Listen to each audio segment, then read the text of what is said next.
మీ నాన్నగారి నుంచి మీకు వచ్చిన ఇదేంటి అసలు ఆయన నుంచి ఏమైనా నేర్చుకున్నారా? ఆయన దగ్గర నుంచి నేర్చుకోలేదండి, మా గురువులు లేరు. ఎందుకంటే నాన్నగారు ఎప్పుడు ఆయన బిజీగా ఉండేవారు. మా అమ్మగారికి ఏంటంటే మేము ఈ లైన్లో రాకూడదని ఆవిడికి, ఈ ప్రపంచ సంగీత ప్రపంచానికి సినిమాలకు సినిమా అని కాదు, అప్పుడు సినిమా అంటే హీరోలు అవి కదా, మాకు అదే అసలు ఛాన్సే లేదు. ఎందుకంటే నాన్నగారితో ఆవిడ పడి పడి పడి కష్టాలంటే వేరే కష్టాలు కాదు, ఫినాన్షియల్ కష్టాలు లేకపోతే ఏదో కాదు. ఆయనకి 24 గంటలు సంగీతమే, ఫ్యామిలీని పట్టించుకోలేదు ఆయన. మేము ఏం చదువుతున్నామో కూడా తెలియదు ఆయనకి 24 గంటలు సంగీతం.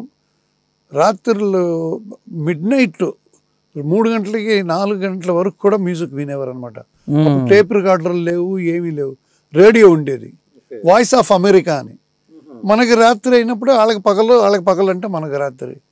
సో వాళ్ళు పగలు వేస్తున్న ఆ మ్యూజిక్స్, అందువల్ల ఆయన అందులోంచి కొన్ని పాటలు కూడా చేశారు. హలో హలో ఓ అమ్మాయి పాత రోజులు మారాయి, అది కూడా ఒక వెస్ట్రన్ సాంగ్ అనమాట. దాన్ని మార్చారు, అది ముస్తాఫా అనో పాట. టటా టరా తతా తతా తతా తతా తతా తతా. నేను చెప్పేదైనా తెలుస్తుంది, అది ఇప్పుడు నాన్నగారు ఇక్కడ లేరు కాబట్టి నేను చెప్తున్నాను. చెప్పినంత మాత్రం నాన్నగారు ఆయన తగ్గిపోరు. అలాగా మిడ్ నైట్స్ అది వినేవారు. అలాగా వేరే ఒక కంట్రీ మ్యూజిక్ అందులోనే ఉండేవారు. మళ్ళీ పొద్దున్న వచ్చి లేట్గా లేచేవారు అనమాట. సో అమ్మగారే పాపం ఆవిడకి తర్వాత మేము 13 మంది పుట్టామంటండి. 13, అందులో 9 మంది మిగిలాం. అయితే 5 మంది అబ్బాయిలు, 4 అమ్మాయిలు. మొత్తం 9 మంది. 9 మందిని అమ్మ చూసుకోవాలంటే ఎవ్రీ ఇయర్ ఆవిడకి డెలివరీ అవ్వగానే మళ్ళీ నెక్స్ట్ ఇయర్ మళ్ళీ ఇంకో కన్సీవ్ అయ్యేవారు అనమాట. అలాగా అది ఆవిడకి అనమాట. తర్వాత మా పెద్దన్నయ్య గారు కొంచెం పెద్ద అయిన తర్వాత మేము స్కూల్కి వెళ్ళి ఇంకా SSLC తర్వాత ఏదో కాలేజ్ అవి ఇవి అన్నీ మా అన్నయ్య గారు చేయించారు. కానీ నాన్నగారు ఏది అడిగినా అలాగా అనేవారు అనమాట.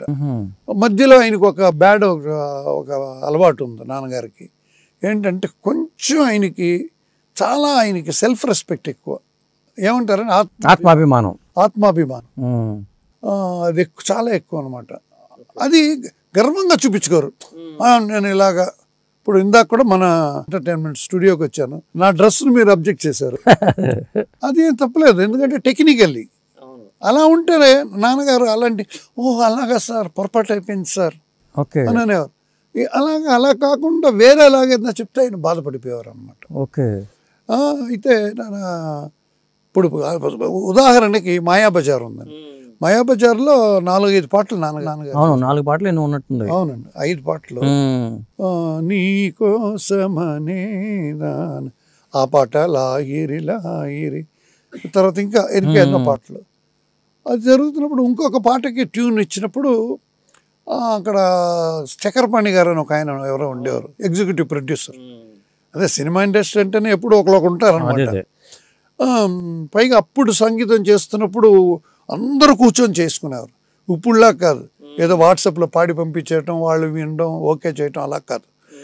డ్యాన్స్ మాస్టర్, కొరియోగ్రాఫర్ ఉండేవారు, కెమెరామ్యాన్ ఉండేవారు, ఆర్ట్ డైరెక్టర్ ఉండేవారు, director, associate director, film writer.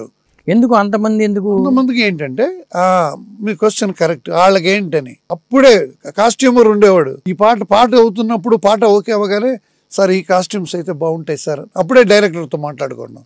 Location, ఈ పాట మనం అప్పుడంతా ఫారెన్ లేదు, ఊటీలో చేద్దాం, కొడైకెనాల్లో చేద్దాం, లేకపోతే ఇలాగ బృందావన్ గార్డెన్స్లో ఎక్కువ చేసేవారు, సాతనూరు డ్యామ్ అలాగా. అందుకని ఆర్ట్ డైరెక్టర్ ఉండేవారు, కెమెరామెన్ ఉండేవారు. కాస్ట్యూమర్ వచ్చి ఈ డ్రెస్ వేస్తే బాగుంటుంది సార్, నాగేశ్వరరావు గారికి, రామారావు గారికి ఈ డ్రెస్ బాగుంటుంది, అందుకని కూర్చునేవారు అనమాట. అప్పుడు నాన్నగారిని ఈ ట్యూన్ నాకు నచ్చలేదు, ఇంకో ట్యూన్ చేయన్నారు. నాకు చాలా బాగా నచ్చిందండి ఈ పాట అని నాన్నగారు. ఆయన నాకు నచ్చలేదు కదా, ఇంకోటి చేయొచ్చు కదా అన్నప్పుడు ఆయనకి ఏదో మూడ్లో ఉన్నారో ఏంటో, నేను 4-5 పాటలు చేశాను, అన్నీ బాగా వచ్చినాయి కదా, ఈ పాట మాత్రం ఏంటంటే అది అలా ఏదో ఆయన కొంచెం డిస్టర్బ్ అయ్యి మానేసి వెళ్ళిపోయారు అనమాట. ఓకే.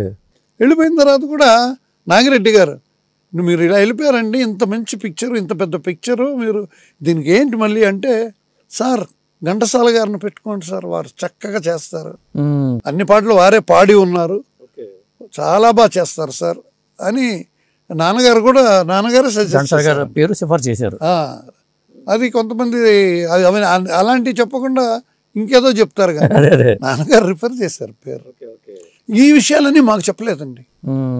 ఆయన గొప్పదనం చూడండి. ఇది ఎలాగొచ్చిందంటే, పాడుతా తీయగానే ఏదో ప్రోగ్రాంలో బాలు చేసేవాడు కదా, ఆయన చేస్తున్నప్పుడు మాటల్లో సంగీతం శ్రీనివాసరావు గారు బాలు గారు అంత క్లోజ్గా ఉంటారు. ఆయనకి ఆదిత్య 369 అంతా చేశాడు కదా. ఆ టైంలో బాలుగారికి ఆయన ఫోన్ చేసి, అప్పటికి సెల్ ఫోన్లు వచ్చేసినాయి, బాలుగారు మీకు తెలుసా, మీరు ఒక పాట ఘంటసాల గారు మ్యూజిక్ అన్నారు, అయ్యయ్యో మా గురువు గారు రాజేశ్వరరావు గారు అని. ఆ పిక్చర్కి ఆయన assistant director, associate director. Okay. ఎవరు? సంగీతం శ్రీనివాసరావు గారు, విజయవాహినిలో. అదేంటి సార్ రాజేశ్వరరావు గారు చేశారంటే, ఏంటంటే 5 పాటలు 4 పాటలు చేశారు సార్ అని అన్ని పాటలు వినిపించాడు అనమాట. అది నాకు తెలిసింది. నేను కొంచెం బాలు గారు నేను బాగా క్లోజ్గా ఉంటాం అనమాట. అది నాన్నగారు రా, మా గురువుగారు మాయాబజార్కి ఆ పాట నాన్నగారు అంటారా, నాకు అంతవరకు తెలీదు అది ఇదని.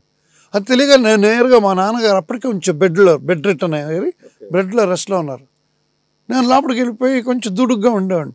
లోపలికి వెళ్ళి నాన్నగారు ఏంటండి అంటే, అమ్మ ఏంటంటే అమ్మా మాయాబజార్లో నాన్నగారు మ్యూజిక్ చేశారంటమ్మా. ఆహా అంటున్నారు. ఏంటండి ఆహా చెప్పాలి కదా అంటే, ఒప్పుకున్నా లేదండి, ఆయన ఎక్స్ప్లెనేషన్ ఇవ్వలేదు.